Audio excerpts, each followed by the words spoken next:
It was one thing being under, you know, being under Sean Denny's jurisdiction. Uh-huh. And it's another thing having a guy who pretty much has an action figure. Literally. Childhood hero. Yeah. Manager, the guy that you grew up idolizing, you know, and having him evaluate your performance. So I was nervous, and the only person who was up there training at the time was Rocket and Jester McCain, who was Carlos D'Angelo, and they was up there. They were just up there hanging out because the girls were getting ready for a match, and so they were going over their spots and stuff. And about halfway through me going through all my stuff, apparently Eon Flex showed up, and he was hanging out for a little while, and I guess he saw something in me, and he got up in the ring, and we worked for about another 2 hours just on working on stuff, and he showed me a lot of chain wrestling, a lot of, you know, just transitions and things that I really didn't know coming down, because, I mean, I learned a lot of slams, a lot of big guy stuff whenever I was in Virginia, but I didn't really learn a whole lot of chain. I mean, I learned most. I learned like your basic, you know, wrist lock and the hammer lock and, you know, top wrist lock, but as far as like just like the flashy kind of like ways of transitioning through the moves, Ethan showed me a lot of that. So Flex is an expert in that. He's phenomenal. In that ground. Like seriously, like and I'm going to say this directly into the camera. If any of you young guys are at a show and you see Eon Flex, you know, in the locker room, ask him. He doesn't mind telling you, and the things that he can show you as far as like why you do certain things, why you grab certain holds, and seriously, like I know he's got a reputation. Everybody's like, oh, avoid that Eon Flex. Don't. He's a hell of a guy, and I thank him a lot for, you know, as far as who I am today. So with that being said, that full Nelson spot we did in our match last weekend, I still they don't know Jerry. Calm down, Jerry. No, they watched. They're gonna see it. No, they have no idea. How would you rate the training physically between Virginia and Percy School? Sean Denny was all about blowing you up. Everything we did was calisthenics and cardio. I mean, and it worked, man. My ring wind up there was phenomenal. But when I came down here, though, it was just as brutal. No pun. Ethan was real big on, you know, ring wind. Not necessarily if you can go out there and run the 50-yard dash, or if you can go out there and do wind sprints for 20 minutes. It was all about getting that ring wind, because we had all kinds of guys who come in and try out who are athletes who says, well, I could run a 10-minute mile. Okay, well, let's run the ropes for a little while. In 30 seconds, they're puking in a bucket. It's different because you're getting hit in the lungs and things. It's totally different, yeah. Talk about the 5x5s. Oh, the 5x5s? What is a 5x5? 5x5s was a Les Thatcher drill that was introduced during a seminar. Basically, what it starts off with are 5 shoot-offs while you're still holding the, you know, wrist to wrist. You do 5 there, and then you reverse, and the guy does 5 on you. Then after your 5's up, he shoots you off. You duck a clothesline, drop down. You do that 5 times. The guy reverses, does that 5 times to you. Mind you, this is all consecutive. Yeah. Then you get up from that, you boot him in the stomach, you shoot him in the corner. The guy does an up and over. You run in, eat the turnbuckle. By that time, he's already running the other turnbuckle, do another up and over. You go under him, hit the turnbuckle, do that 5 times. Guy reverses it. He does it. You do it 5 times, and by that time, you're dead. How many times did you do those? There for a while, we did it. We were required to do one before class and at the end of class. Gotcha. Nice little bookmark. So physically, it sounded pretty rough. How about mentally? Did you want to take a break and come back? No. I mean, I'm good. Okay. We had 3 trainers at Gulf South. Actually, I'll go as far as to say 4, because you always had Percy there every night at training, and he was always the one who'd sit over there at the table and would just watch you. You never knew what he was thinking. So that was one part of the mental. One part of the mental, you know, aspect.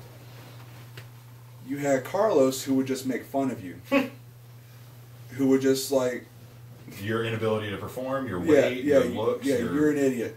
You're stupid. Hey, stupid. Hey, stupid. Why are you doing that? Shut up. You want me to answer? Shut up. I love Carlos. Yeah, basically that was Carlos. Carlos would just break you down and make fun of you and just exploit your weaknesses. Rocket was so intense.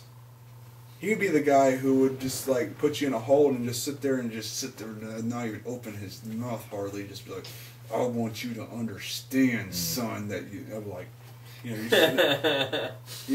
Rocket is, by no means a husky guy, but he scared the hell out of a lot of the guys. He's been shot and stabbed, so I fear him. He's very tough.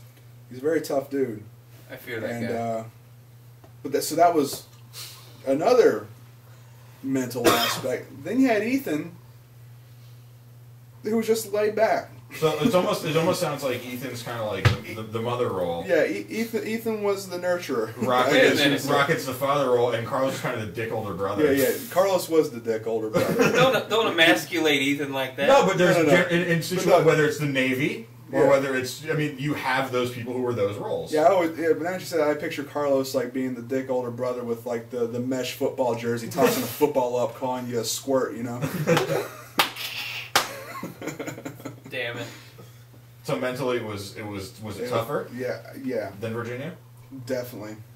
Whereas Sean Denny would just break you down physically, as far as like with the drills. These guys were physically and mentally to the point where we had a lot of people who just couldn't hack it. Tell me about some of those people. Not that they couldn't hack it, but tell me some of the guys that you were in the ring with, training and learning with. Whenever I first started, it was myself, obviously.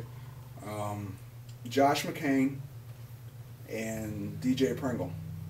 We were the first initial 3 students that started at Gulf South. So after a little while, we had another guy who joined up in the school, a little guy named Nate Crown, who's actually pretty big right now in certain shows that are around this area. And the kid's good. Yeah, he's not bad. And who's this other guy? Oh, Clarice. Chuck. You're shrugging him off, not a fan, or you didn't like training with him, or just personally you didn't get along with him, or at the time, what did you feel about him? I knew Chuck in high school. Chuck and I went to the same high school. Ah, I did not know that. So I knew of him. Mm-hmm. Also, another big guy. He's a very big guy. Was he 6'6"? Yeah, he's very big. Now, I will give Chuck his dues. When he showed up at the school, he was about 320, 330 pounds. Wow. Just a big mass of a guy. He lost about 80 pounds. Mm. Actually, what they did, the trainers, this is another thing too, like if they looked at you and you're like, no, we're going to run this guy off. They didn't even let Chuck step foot in the ring for the first 2 months that he was training. All he did was wind sprints, and he ran the stairs. They had him doing all kinds of push-ups. But this dude dropped 80 pounds and kept coming back. Mm-hmm. Yeah, they put him over in the Dog River Boys shoot, which you can see elsewhere on this account. Interjection. Go ahead. But Chuck's got a lot of heart. And that was pretty much the initial crew. I mean, that was it. When you were there training, did you look at any of the guys individually and go, that guy's better than me, he can make it to the next level, or were there any jealousy issues? We each brought our own thing to the table, I think. We never really had that moment when we were when we trained, that we ever thought that we were better than each other. I would think that with some of us that came later. We all brought a certain something to the table.